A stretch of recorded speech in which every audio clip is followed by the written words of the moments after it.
America's accountant, Dan Geltrude. Dan, it's great to see you. So Dan, I guess we've been predicting this for months, that this is what would happen. And yet it seems like Team Biden doesn't seem to care. But this is going to hurt a lot of industries, including how we get our mail.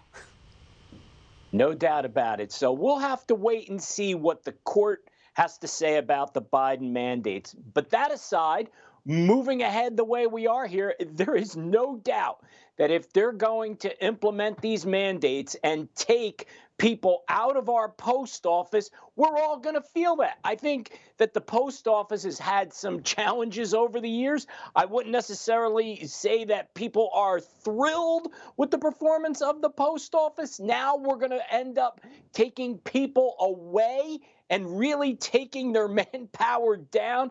I don't understand it. First of all, I don't agree with the mandates. But if we're going to do this, and we know it's going to hurt the entire country by thinning out the workforce for the post office, why not grant them some additional time so that they can at least prepare the way they will need to? Yeah, but unfortunately, they haven't suggested that. In fact, we've heard the opposite from the Biden administration, which suggested that businesses should move forward with the OSHA mandates, regardless of the Supreme Court decision as we await that. Well, that really doesn't make any sense. It puts more pressure on businesses, inside, outside government. This whole thing doesn't make a lot of sense to me, because if we really look at the science, and I'm not trying to downplay the seriousness of the virus or its variants, but clearly what we're seeing right now, although more contagious, not as serious. And the whole point of what we're doing is to make sure that the hospitals don't get overwhelmed. To my knowledge, that's not the case. So why continue to press on these mandates when I'm not sure they even work to start with? It hurts the economy. It hurts all of us. And this is going to hurt business that are reliant on mail, or the consumer as well. And so this just adds on to the issues that we've been facing over the months. No question about it. Look, it's a head scratcher to me in general. Why, when the Biden administration is looking at the steps they're going to take to try to keep the virus in check, which it seems like we can't no matter what we try, whether it's in the U.S. or other places around the world, why aren't we looking very closely at what the economic consequences are? Because by not doing that, what has arrived? Inflation. And that's crushing everyone, no matter how much money you make. Everybody pays that tax. So it particularly hurts the middle class and those that are struggling financially. Yet it seems like this White House, this administration, it's just ignoring it. It makes no sense. Yeah, well, there's a huge disconnect there, obviously. Now, I wanted to get your reaction to this. I'm sure you watched Biden's full speech on Friday. He was giving himself a pat on the back and a victory lap over the jobs report. So let's take a listen, and then we'll react after roll tape. Car prices are too high right now. There are two solutions. You increase the supply of cars by making more of them, or you reduce demand for cars by making Americans poorer. That's the choice. Believe it or not, there's a lot of people in the second camp. You hear them complain that wages are rising too fast among very middle class and working class people who have endured decades of stalled incomes.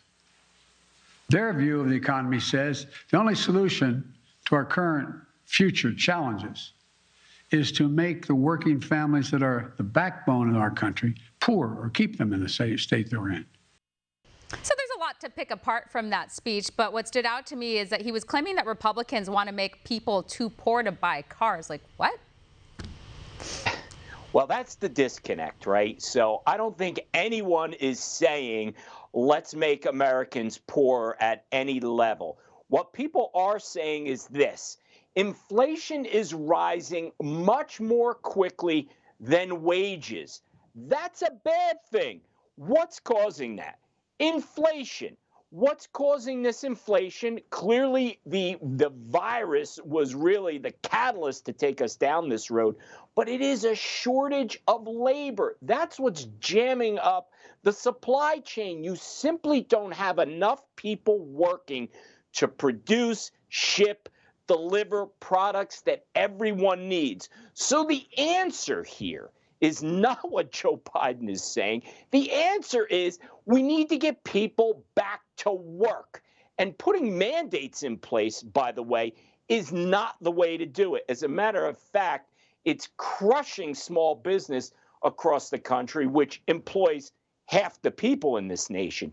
So he's taking one thing in terms of Republicans perhaps not being happy with wage inflation because the wage inflation doesn't match overall inflation. So it makes no sense and it needs to be fixed.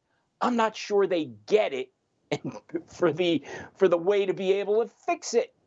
Yeah, I don't think they're getting it, or they just don't want to fix it.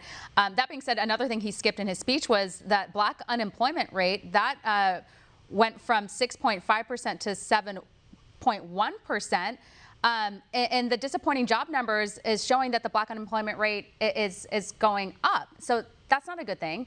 And, you know, they focus so much on race, but they don't want to mention these numbers. And you look at minorities during the Trump administration, we saw those unemployment numbers going down. I think what we need to really look here is if you have a strong economy, it helps everyone, regardless of what their race is. And these jobs numbers, by the way, let's keep in mind, they erroneously refer to it as job creation. It's not job creation. It's job recovery. So that in mind, what's happening here is that perhaps there are jobs related to the African American group of workers that haven't come back yet. Why? Are they being blocked? Is it related to mandates? Have businesses gone under? So many things to look at. But I agree that certainly the Biden administration is leaving out the fact that there are blacks, Hispanics, and others that are being hurt by his policies. So wake up. Let's get people back to work. Let's incentivize them to go back to work by creating, or I should say, recovering through creation, those jobs which we have lost. That's really the key to this whole thing. And I get the mean tweets, but you can't argue with what Donald Trump's economy was like as far as putting people to work. And that's what it's all about. Exactly. Well, all great points, Dan. We appreciate you. Thank you. Thank you.